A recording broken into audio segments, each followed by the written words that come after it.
Attorney, gaano ba kahanda ang Pilipinas sakali mangyari ang The Big One? At balita ko, hindi lang ang The Big One ang dapat natin pag-usapan dahil mayroon din pong mga tinatawag natin iba pang mga trench na gumagalaw.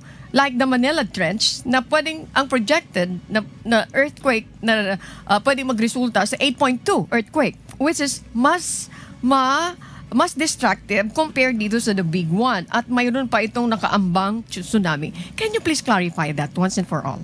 Sige po, Thank you. Unahin po natin yung tanong nyo tungkol sa pagkahanda. No?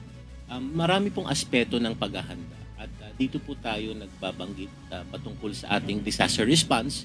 Yung kahandaan po natin dito ay nandyan naman po. No? Meron po tayong certain level of preparedness.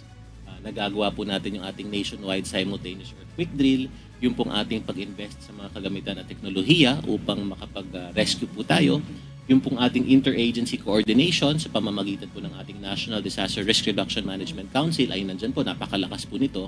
Yung ating pong koordinasyon sa ating mga DRRM offices magmula po sa local pati sa barangay ay nandyan na po yan. No? So pagdating po sa response, meron naman po tayong kahandaan tungkol dyan. Ngunit, yung pong ating pre-disaster preparedness po, no? Tingin po natin, ito po yung dapat nating tutukan, yung pong ating pagsunod halimbawa sa building code, sa structural code of the Philippines, kailangan po natin itong paigtingin, yung ating pong awareness no, sa ating mga sarili, ano yung mga dapat nating gawin bago dumating habang nagaganap at pagkatapos maganap ang lindol, ang mga sakuna, no? Ito po yung dapat nating paigtingin. Puntahan ko naman po yung inyong katanungan tungkol sa The Big One, no? At yung iba pang mga posibleng tumama sa ating bansa. Tama po kayo, no? Yung pong ating napagtutuunan ng pansin, yung tinatawag nating The Big One, ito po yung paggalaw ng West Valley Fault. Ito po ay tinatayang magdudulot ng isang 7.2 magnitude na lindol. Ngunit meron din po tayong binabantayan, no? Yung posibleng paggalaw ng Manila Trench at gaya po ng inyong nabanggit, ito po ay maaaring magdulot ng 8.2 magnitude na lindol at may banta pa po ng tsunami, no? Sa madaling salita po, marami po tayong mga trenches at mga active fault lines na minomonitor sa ating bansa. Kung kaya't dapat magkaakibat po yung ating pre-disaster preparedness, pati po yung ating disaster response patungkol po sa ating paghahanda. Okay. Nasa shock ako, dun sa ating mga kababayan. We do not want to create panic. Let's clarify this once and for all.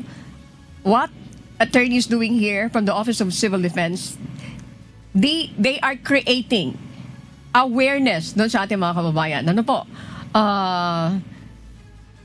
Imagine, 8.2, mas malala dito sa ating inaasahan ng The Big One. So, ibig sabihin, ito po ba ini-expect na rin natin? Ang Big One, ang ating description dyan ay hinog na. Itong Manila Trench po ay hinog na rin? Sa mga pag-aaral at datos po, no, ito ay may posibilidad din po itong maging hinog na. No? Kung kaya't ang amin pong ginagawa dito ay mag-create ng awareness dito. No? Masyado po kasing nakatuon ang ating atensyon sa The Big One dahil po sa potential na dulot ito sa Greater Manila area.